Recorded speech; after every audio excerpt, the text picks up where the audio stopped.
Ada orang subhanallah selingkuh, lalu Allah bongkar biar ketahuan supaya dia berhenti. Salah nih. Masa seorang sudah menikah, laki-laki dengan perempuan sudah menikah, lalu mereka pacaran? Ini jelas ada suaminya perempuan, haram. Pacarannya aja haram, apalagi ini istri orang, nggak boleh. Ya, itu banyak terjadi. Tidak boleh sama sekali. Atau seorang wanita memang sengaja dia mengkhianati suaminya dengan memiliki hubungan sama laki-laki lain. Sementara suaminya setengah mati banting tulang, dia malah melakukan perbuatan bola haram. Ini semua hal-hal yang berbahaya. Ini akan ada. Kalau tidak ada yang tahu pun, ya, dari keluarganya, Allah akan punya cara membongkarnya. Kalau dia selamat juga, masuk pengadilan dituntut segala, misal diceraikan, lalu dia bersama dengan laki-laki itu, tetap akan terjadi hal yang buruk. Ya. Ada seorang syekh menceritakan kisah, tapi saya tidak tahu ini terjadi di mana. Cuman saya percaya kisah itu terjadi karena orang yang sumber yang saya dengarkan memang bisa dipercaya. Maka dalam ceramah beliau mengatakan terjadi sebuah kasus, ada seorang laki-laki pulang ke rumahnya, dia temukan istrinya bersama laki-laki yang lain, gitu kan. Kemudian laki-laki ini, si suami ini tahu karena dia melihat ada sesuatu yang mencurigakan di rumah karena dia pulang di waktu yang tidak biasa dia pulang. Tiba-tiba dengan hikmah Allah dia mau pulang. Subhanallah, dia masuk ke dalam rumah, ditemukan istrinya, kaget. Laki-laki ini berhasil disembunyikan, tapi dia buka lemari baju, ditemukan laki-laki itu ada. Oleh suaminya dia nggak marah. Suaminya nggak marah. Suaminya orang beriman kepada Allah, dia tahu ini ada masalah terjadi.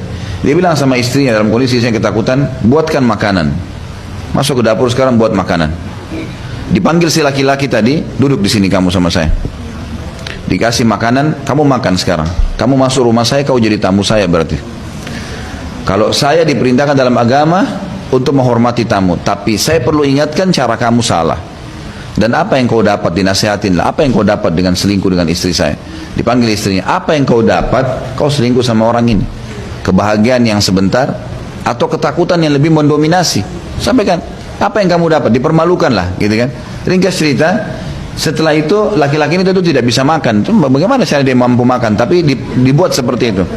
Lalu kemudian kata si laki-laki suaminya ini, urusan saya sama kamu di akhirat, bukan di sini.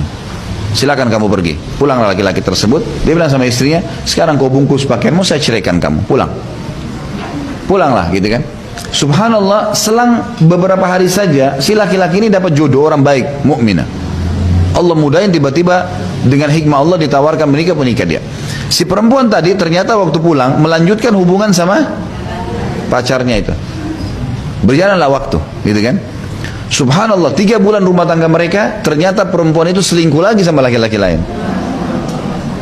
Jadi terjadi hal yang kita tidak pernah tahu gitu. Ternyata memang seperti itulah.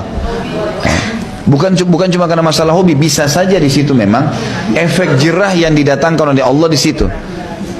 Bisa saja itu malah musibah buat dia. Kadang-kadang ada orang menganggap itu nikmat, tapi sebenarnya musibah buat dia, gitu kan? Akhirnya jadi tambah kacau, jadi tambah rusak semua rumah tangga yang semestinya dia bisa bahagia, malah dikacauin semua. Allahu a'lam.